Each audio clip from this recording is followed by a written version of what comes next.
Israel's proposed Hexagon of Alliances put India at its core. And you know why?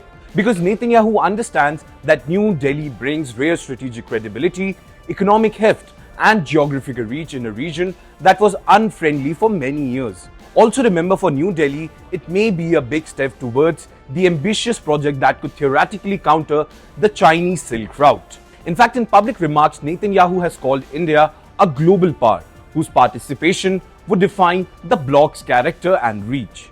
And that is why in today's edition of From the News Desk, we will tell you exactly why Israel wants India so badly in this Hexagon of Alliances.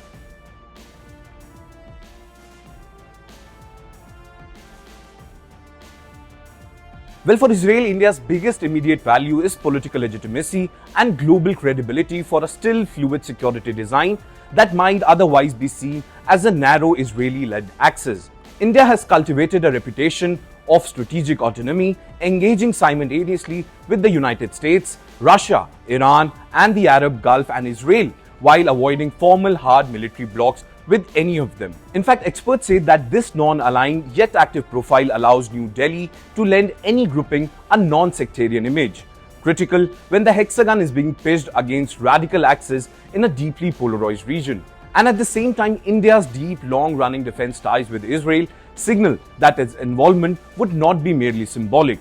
Remember, from 2020 to 2024, India became Israel's largest market for military exports, while Israel is among India's top defense suppliers, with cooperation ranging from missiles and radars to drones to joint production and technology transfer. This mix of strategic autonomy and hard security convergence is precisely what gives India's endorsement unusual weight in Israeli eyes. For Jerusalem, getting India on board is also about legitimacy, connectivity, and most importantly, tapping a powerhouse that bridges the Middle East, Europe, and the Indo-Pacific.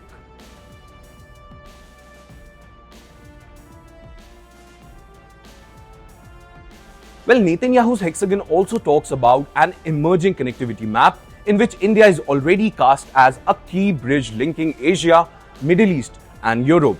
Well, for Israel, anchoring India within the hexagon means plugging directly into the emerging East-West corridor, giving Israeli ports such as Haifa and other many hubs a central role in trade flow between Asia, Europe, and even North America. And for India, it offers a way to connect its Indo-Pacific ambitions with hard infrastructure in Middle East, bypassing Pakistan and most importantly limiting over-reliance on Chinese-backed routes. Remember IMAC, the India-Middle East-Europe Economic Corridor, which was launched at the 2023 G20 Summit. Well, it talks about a multimodal links from Indian ports to the Gulf and onwards by rail and sea to Israel and the Mediterranean and the entire Europe. Well, in effect, India becomes a hinge that turns a Middle Eastern security club into a wider economic and strategic network straddling three theaters.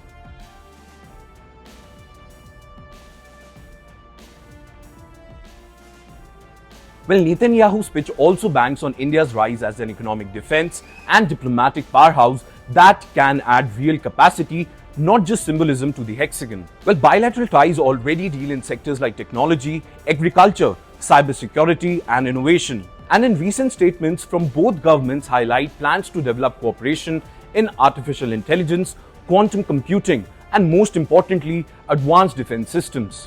Now, official readouts have stressed multiple times that the two sides are moving from buyer-seller dynamics to a joint development, co-production, and long-term industrial partnerships. Now, India's ambassador to Israel recently told the state radio broadcaster that India views Israel not as competitors, but as partners. Now, diplomatically, Israel sees value in partnering more closely with a country that speaks to both the global south and western capitals, and also sits at multiple tables, from G20 to mini-lateral groupings in the Indo-Pacific. Well, India's presence could help soften the image of a hard security bloc, reassure key Arab partners, and give the hexagon greater acceptance in Asia, even as New Delhi itself remains cautious about signing up to an overtly anti-Iran front.